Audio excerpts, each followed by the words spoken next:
Poetry का लुत्फ उठाया होगा। मजा आया सबको? क्योंकि जिस देश में, जिस मुल्क में अगर संवेदनाएं, प्रेम, गीत, कविताएं मुक्त जिंदा रहती है, निश्चित तौर पर उस देश के लोग जिंदा लोगों के रूप में माने जाते हैं। एक बार अपने लिए जोरदार ताली बजाएं। आदरणीय सिंदल साहब ने मोहब्बत की बातें की, अपने मन की बातें की और जिंदगी को कैसे जी इस बारे में भी कुछ बताया। बच्चों की भी बातें की। बच्चे बड़े मासूम होते हैं, अलग अलग तरह की बातें करते हैं।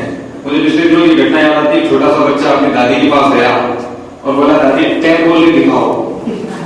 छोटा सा बच्चा कृष्णा जितना कि दादी टैग बोल के दिखाओ। तो दादी का बेटा, बच्चे मेरे पास आते हैं, कहते कहानी सुनाओ या मुझे कुछ गीत गा के सुनाओ, ये टैग क्या होता है, ये तुमने कहां से सीखा? तो बच्चे की मासूमियत का जो जवाब देखना, बात समझ आए तो मजा उठाना, नहीं छुपा इसके भीतर। बच्चे ने कहा, दादी दादी कल रात को जब मैं जोधपुर का सो रहा था ना, तो मम्मी पापा आपस में बात कर लेते कि इसकी दादी जब टैग बोल जाएगी ना, तब अपन को सही प्रॉपर्टी मिल जाएगी।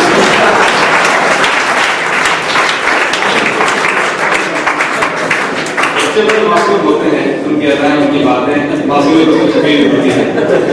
आदमी किसी भी फील्ड में चला जाए तो अपना जो काम होता है वो उसके आगे बढ़ता है। और एक ठेकेदार को खड़ा करती कि आगे खुदा, पीछे खुदा, ऊपर खुदा, आगे खुदा, पीछे खुदा, और जहां नहीं खुदा वहां कल खुद जाए। अपनी अपनी बात होती है। कंडक्टर को खड़ा कर दिया, वो अपने स्टाइल में बोल रहा है कि प्यार शिराना होता है, मकराना होता है, हर खुशी से हर गम से बेगाना। अलग अलग स्थितियां होती है, आदमी अपने हिसाब से सोचता है, वरना लोग अपने अंदर खोकर रह जाते हैं। सिंदल साहब ने बहुत बड़े बड़े बातें कही, कविता के क्षेत्र में हमें ले गए। मैं भी कुछ बताना चाहता हूँ कि कविता होती क्या है, आखिर दिल से निकली बातें किस तरह से कविता का रूप लेती है। कि कविता क्या है? दिल की जुबान है। कविता क्या है? दिल की जुबान है। कविता नहीं है किसी को सताने के लिए, कविता है दिल के एहसासों को बताने के लिए। शोहरत पाने का खुमार नहीं है कविता, या केवल शब्दों का व्यापार नहीं है कविता। कविता तो पवित्र पावन सीता है, कविता कुरान है, गीता है, इंसान से पैदा कब जुदा है कविता, मेरे लिए तो मेरा राम खुदा है। आदमी जैसा सोचता है वैसा बनता है। जितनी पॉजिटिविटी उसमें होती है, निश्चित तौर पर उसका प्रोग्रेस का जो ग्राफ है उतना ज्यादा बढ़ता रहता है। मैं जैसे मोहब्बत की बात की सिंदल साहब ने, 4 और आदमी अपनी पर्सनल लाइफ जो जीता है उसमें भी उसको उत्साह और आनंद का महत्व पता लगता है।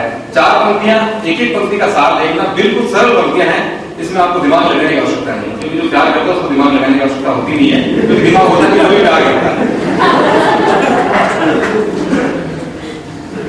आदरणीय स्वतंत्रता सेनानी साहब यहाँ पर बैठे हैं। हमें बड़ा गर्व होता है कि जब 3 साल के बच्चे से लेकर 90 साल के बुजुर्ग तक इस फंक्शन में जहां पर उपस्थित हो, निश्चित तौर पर उस दिन सिंदल साहब का सम्मान समारोह इतिहास में दर्ज होगा। 3 साल से, जैसे बच्चन साहब हैं, 3 साल के बच्चे से लेकर 90-100 साल के बुजुर्ग तक आज उनके दीवाने हैं, तो ये निश्चित तौर पर अपनी एक काबिलियत होती है। 4 पंक्तियां बिल्कुल सरल सी, मेरे प्यारे दोस्त बड़े भाई महेश जी यहाँ पर उपस्थित हैं, आपको समर्पित करता हूँ। हालांकि ये उम्र गुजर गई, प्यार मोहब्बत सीखेंगे, मस्ती से सुनिएगा। इश्क का जब सवाल आता है, काम धंधे को छोड़कर जब आदमी सुकून से कभी बैठता है तो शायद ऐसे आ जाता है, बाकी आपके सिलेबस में है नहीं। इश्क का जब सवाल आता है, उल्फत में उछाल आता है। उल्फत कहते हैं मोहब्बत को, प्रेम को, अपने पन को। तो जैसे सेंसेक्स में उछाल आता है ना कि रिलायंस में इतना उछाल आएगा, मोहब्बत का सेंसेक्स उछलता है, उसे कहते हैं उल्फत।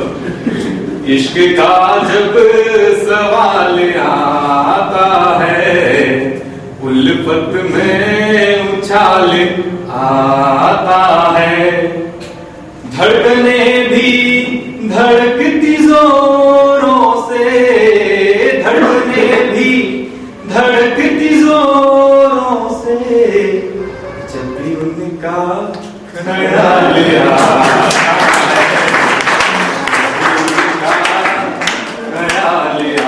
आता है। और दोस्तों, पोएट्री से शुरुआत की थी, एक छोटी सी कविता के माध्यम से मैं सिंदल साहब को आभार ज्ञापित करता हूँ संस्था की ओर से, और एक कविता नजर करता हूँ कि कविता कैसे बनती है कि मन में होकर वेदना तो कविता बनती है, मन में होकर वेदना तो कविता बनती है, मन में हो संवेदना तो कविता बनती है, बात में कोई सार हो तो कविता बनती है, जिंदगी में प्यार हो तो कविता बनती है, इन लबों पर हो हंसी, पारस जी, इन लबों पर हो हंसी